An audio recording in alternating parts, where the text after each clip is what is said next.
BTS, black pink അതുപോലെ തന്നെ K-പോപ്പ് ഈ പേരൊക്കെ നമുക്ക് ഒരു പക്ഷേ പരിചിതമല്ലെങ്കിലും ഈ ജെൻസി കുട്ടികൾക്ക് ഇത് പരിചയമായിരിക്കും. അവരുടെയൊക്കെ വേർഡ്സാണ് ഈ സെങ്കാവെ, പൂക്കി പിള്ളേർ യൂസ് ചെയ്യുന്ന ഇങ്ങനെ സിമ്പിളൊക്കെ നമുക്കറിയാമല്ലോ. ഇവരുടെയൊക്കെ ഒരു കടന്നുവരവോടുകൂടി ഈ ഇന്നത്തെ കുട്ടികൾക്ക് അത് ഒരുപാട് ബാധിച്ചിട്ടുണ്ട്. അതിൻ്റെ ഏറ്റവും വലിയ ഉദാഹരണമാണ് ഗാസിയാബാദിൽ കഴിഞ്ഞ ദിവസം 3 കുട്ടികൾ ആത്മഹത്യ ചെയ്ത സംഭവം. ആ ഒരു കേസിൻ്റെ കൂടുതൽ അപ്ഡേറ്റ്സ് എന്തൊക്കെയാണ്? ഇപ്പോൾ ദേശീയ മാധ്യമങ്ങൾ വലിയ രീതിയിൽ ചർച്ച ചെയ്തുകൊണ്ടിരിക്കുന്ന ഒരു വിഷയമാണ് ഉത്തർപ്രദേശിലെ ഗാസിയാബാദിൽ 3 സഹോദരിമാർ ഒരു കെട്ടിടത്തിൽ നിന്ന് ചാടി ജീവനൊടുക്കിയ സംഭവം. ഈ കഴിഞ്ഞ ബുധനാഴ്ച വെളുപ്പിന് 2:50 ഉത്തർപ്രദേശിലെ ഗാസിയാബാദിലെ ഭാരത് സിറ്റി റെസിഡൻഷ്യൽ കോംപ്ലക്സിൻ്റെ 9ാം നിലയിൽ നിന്ന് ചാടിയാണ് ഈ 3 പെൺകുട്ടികൾ ജീവനൊടുക്കിയത്. ഇവരുടെ ജീവൻ അവസാനിപ്പിക്കുന്നതിലേക്ക് നയിച്ച കാരണങ്ങളാണ് നമ്മളെയൊക്കെ ഞെട്ടിക്കുന്നത്. ഇവർക്ക് ഭയങ്കര കൊറിയൻ ഒബ്സെക്ഷനാണ്. കൊറിയക്കാരോട് അല്ലെങ്കിൽ കൊറിയൻ ജീവിത രീതിയോടൊക്കെ ഭയങ്കര താല്പര്യമുണ്ടായിരുന്നു. എന്നാൽ അവരുടെ പിതാവ് അതിനോട് വിമുഖത കാണിക്കുകയും ഇവരെ അതിൽ നിന്നെല്ലാം പിന്തിരിപ്പിക്കാൻ ശ്രമിക്കുകയും ചെയ്തതിൻ്റെ അടിസ്ഥാനത്തിലാണ് ഈ 3 പെൺകുട്ടികളും ഒരുമിച്ച് ജീവനൊടുക്കാൻ കാരണമായത്. ഇത് ചേതൻ കുമാർ എന്നാണ് ഇവരുടെ പിതാവിൻ്റെ പേര്. ഇയാൾ 2 വിവാഹം കഴിച്ചിട്ടുണ്ട്. ഒന്നാമത്തെ ഭാര്യയിൽ കുട്ടികളില്ലാത്തതിനെ തുടർന്ന് ഇയാൾ ഭാര്യയുടെ അനുജത്തി വിവാഹം കഴിച്ച് ആ സ്ത്രീയിൽ 2 കുട്ടികളും പിന്നീട് ഈ ആദ്യ ഭാര്യ ഗർഭം ധരിക്കുകയും ആ ബന്ധത്തിൽ 3 കുട്ടികളുമാണുള്ളത്. അങ്ങനെ ഇവരുടെ ആകെ അംഗസംഖ്യ എന്ന് പറയുന്നത് 7 ഈ 7 കുടുംബം താമസിച്ചു വരുന്നത് ഈ ഭാരത് സിറ്റി റെസിഡൻഷ്യൽ കോംപ്ലക്സിൻ്റെ 9ാം നിലയിലെ ഒരു കെട്ടിടത്തിലാണ്.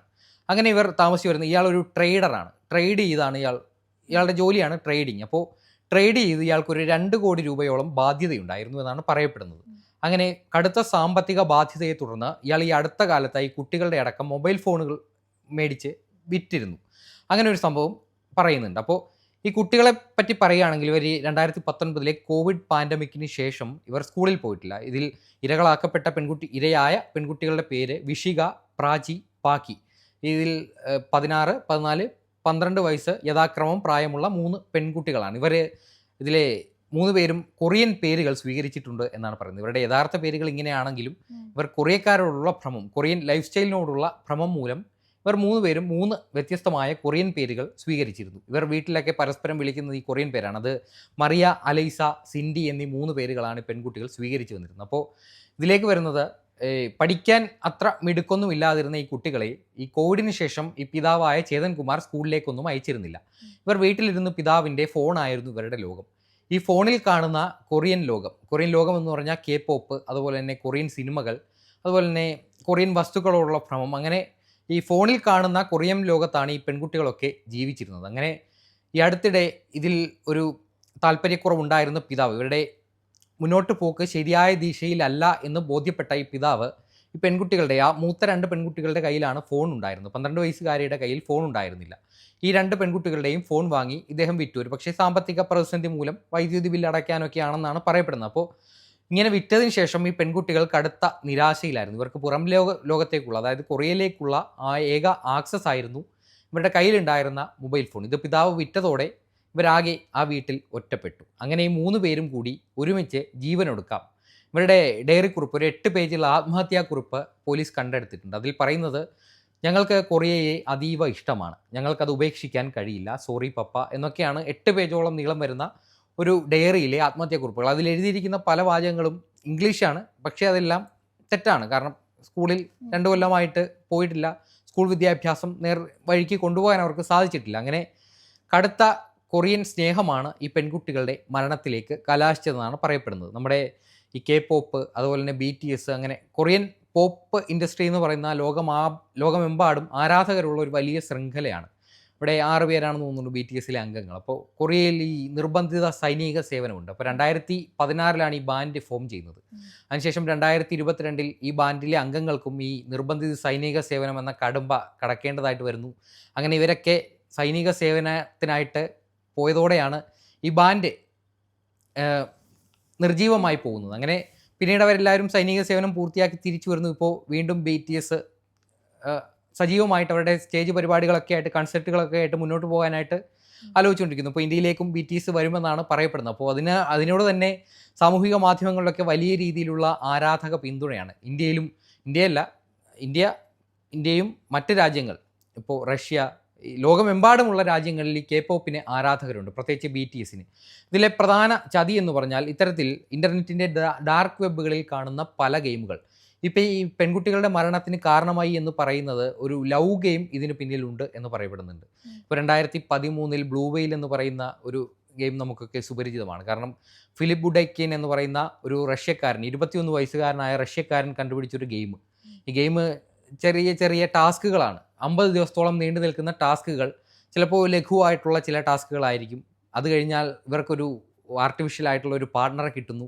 ആ പാർട്ട്ണറുടെ നിർദ്ദേശങ്ങൾ, ഒരു ലവ് ഗെയിമാണ്. അങ്ങനെ മുന്നോട്ട് പോകുന്നു. ഏറ്റവും ഒടുവിൽ സ്വയം സെൽഫ് ഹാം എന്ന് പറയുന്ന നമ്മുടെ ഞരമ്പ് മുറിക്കുക, അങ്ങനെ സ്വയം വേദനിപ്പിക്കുക എന്നുള്ള രീതിയിലേക്ക് അതിലെ ടാസ്കുകൾ അപകടകരമായി മാറുന്നു. പിന്നീട് ഏറ്റവും അവസാനം ആത്മഹത്യ എന്നൊരു അവസാന ടാസ്കിലേക്ക് എത്തിക്കുന്നു.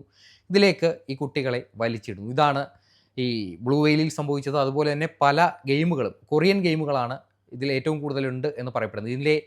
ഇതിൻ്റെ ഡെവലപ്പർമാരെ കണ്ടെത്തുക വലിയ പ്രയാസമാണ്. കാരണം ഡാർക്ക് വെബാണ്, അവരൊക്കെ അജ്ഞാതരാണ്. പക്ഷേ ഈ ഫിലിപ്പ് ഗുഡൈക്കൻ പിടിയിലാതിന് ശേഷം പറയുന്നത് ഈ ലോകത്തിൽ വേണ്ടാത്ത ആളുകൾ, കാരണം ഈ നമ്മളെ കൊണ്ട് ഒരു പ്രയോജനവും ലോകത്തിനില്ല എന്ന് തോന്നുന്നവരാണ് ഇയാളുടെ ഗെയിം കളിച്ച് ആത്മഹത്യ ചെയ്തതെന്നാണ്. അപ്പോൾ ഇത്തരത്തിലേക്ക് ഈ ലോകത്തിന് ആവശ്യമില്ലാത്ത ബയോ വേസ്റ്റുകൾ നീക്കം ചെയ്യാനാണ് ഈ ഗെയിം കണ്ടെത്തിയതെന്നാണ് ഇതിൻ്റെ ഡെവലപ്പറുടെ തന്നെ സാക്ഷ്യം. അപ്പോൾ ഈ ഗെയിമാണ് ഈ കുട്ടികൾ കളിച്ചിരുന്നത്. ബ്ലൂ വെയിലല്ല, മറിച്ച് സമാന രീതിയിലുള്ള മറ്റ് കൊറിയൻ ഗെയിമുകൾ, ഡാർക്ക് വെബിൽ അവൈലബിൾ ആയിട്ടുള്ള മറ്റ് ഗെയിമുകളിലേക്കാണ് ഈ കുട്ടികൾ കടന്നു ചെന്നത്. ഇവർ ഒരു ദിവസം പെട്ടെന്ന് ഈ പിതാവ് ഇവരുടെ ഫോൺ വാങ്ങി വിറ്റ് കളഞ്ഞപ്പോൾ ഇവർക്ക് അതിലേക്ക് ആക്സസ് ഇല്ലാതായി. അങ്ങനെ ആ വീട്ടിൽ ഒറ്റപ്പെട്ടു. തങ്ങൾക്ക് പഠിക്കാൻ പോകണമെങ്കിൽ പോലും കൊറിയൻ സ്കൂളിൽ പോകണമെന്ന് പറഞ്ഞിരുന്ന 3 കുട്ടികളാണിവർ. അപ്പോൾ ഇവർ ഈ ബുധനാഴ്ച വെളുപ്പിനെ 2:50 ഈ ഭാരത് സിറ്റി റെസിഡൻഷ്യൽ കോംപ്ലക്സിലെ 9ാം നിലയിലെ ബാൽക്കണിയിലേക്ക് വരുന്നു. ഈ ബാൽക്കണിയിൽ ഒരു വാതിലുണ്ട്. ഈ വാതിൽ പൂട്ടിയതിന് ശേഷം ഈ 3 പെൺകുട്ടികളും അവിടെ ഇരിക്കുന്നു. ആദ്യം ഈ പ്രാച്ചി എന്ന കുട്ടിയാണ് ഇവരുടെ നേതാവ്. ഇത്തരം കാര്യങ്ങളിലൊക്കെ പോകുന്നത്. ഇവർ മൂത്ത കുട്ടിയല്ല, പക്ഷേ നടുക്കത്തെ കുട്ടിയാണ്. ഈ കുട്ടിയാണ് ഇവരുടെ ലീഡർ എന്ന് പറയുന്നത്. അപ്പോൾ ആദ്യം ഒരു കുട്ടി ചാടുന്നു. അതിനുശേഷം ഈ 2 കുട്ടികളും തുടരെ ചാടുന്നു. നേരെ താഴെ ഇൻ്റർലോക്ക് ടൈല് വിരിച്ച ഒരു സ്ഥലമാണ്. അപ്പോൾ അവിടേക്കാണ് ഈ കുട്ടികൾ വന്ന് വീഴുന്നത്. തൽക്ഷണം മരണം സംഭവിച്ചിരിക്കുന്നത്. ഇത് ഇപ്പോൾ ഇന്ത്യ ആകെ ചർച്ച ചെയ്തുകൊണ്ടിരിക്കുന്ന ഒരു വിഷയമാണ്. കാരണം ബ്ലൂ വെയിൽ 2013 വന്നതിന് ശേഷം ഈ റഷ്യയിൽ മാത്രം ഏകദേശം 130ഓളം കുട്ടികളാണ്, അതായത് കൗമാരക്കാരാണ് ജീവനൊടുക്കിയത് എന്നാണ് പറയപ്പെടുന്നത്. അതിനുശേഷം ലോകമെമ്പാടും ഈ ഗെയിം വ്യാപിച്ചു. അതിൻ്റെ ഇപ്പോൾ പാകിസ്ഥാനും കെനിയയും അടക്കമുള്ള രാജ്യങ്ങളിൽ ബ്ലൂ വെയിൽ നിരോധിക്കുകയൊക്കെ ഉണ്ടായി. അപ്പോൾ ഇത്തരത്തിലുള്ള സംഭവങ്ങൾ ഇപ്പോഴും ഒടുങ്ങിയിട്ടില്ല. കാരണം കൊറിയൻ ഗെയിമുകളൊക്കെയാണ് പറയപ്പെടുന്നത്. നമ്മുടെ ചോറ്റാനിക്കര തിരുവാങ്കുളത്തിനടുത്ത് ശാസ്താമുകളിലെ ഒരു പാറമടയിൽ ഇക്കഴിഞ്ഞ ജനുവരി 27-ാം തീയതി രാവിലെ 9 മണിയോടെ ആദിത്യ എന്നൊരു 16 വയസ്സുകാരി പെൺകുട്ടി ചാടി ജീവനൊടുക്കി. ഇതിലും പറയുന്നത് അതും വലിയ വിവാദമായൊരു വാർത്തയായിരുന്നു. കാരണം ഈ പെൺകുട്ടി ഇൻസ്റ്റാഗ്രാം വഴി ഒരു കൊറിയക്കാരനുമായിട്ട് സൗഹൃദമുണ്ടായി. ഏകദേശം ഒരു 12 ഫോളോവേഴ്സ് മാത്രമുള്ള ഒരു കൊറിയക്കാരനാണ്. ഇയാളൊരു മ്യൂസിക് ബാൻഡിലെ അംഗമാണെന്നാണ് പറയുന്നത്. അപ്പോൾ ഇയാൾ പെട്ടെന്ന് കൊറിയയിൽ വെച്ചൊരു ആക്സിഡൻറ്റിൽ മരണപ്പെട്ടു.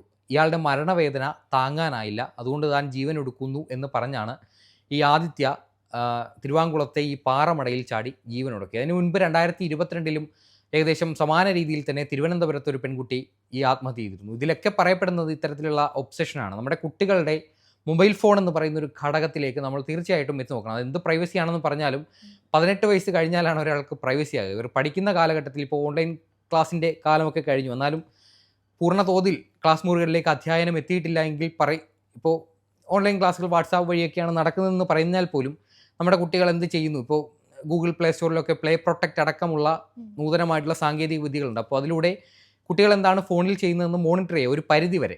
അതിനപ്പുറത്തേക്ക് പോയാലാണ് ഇവർക്ക് വിഷമമാകുന്നത്.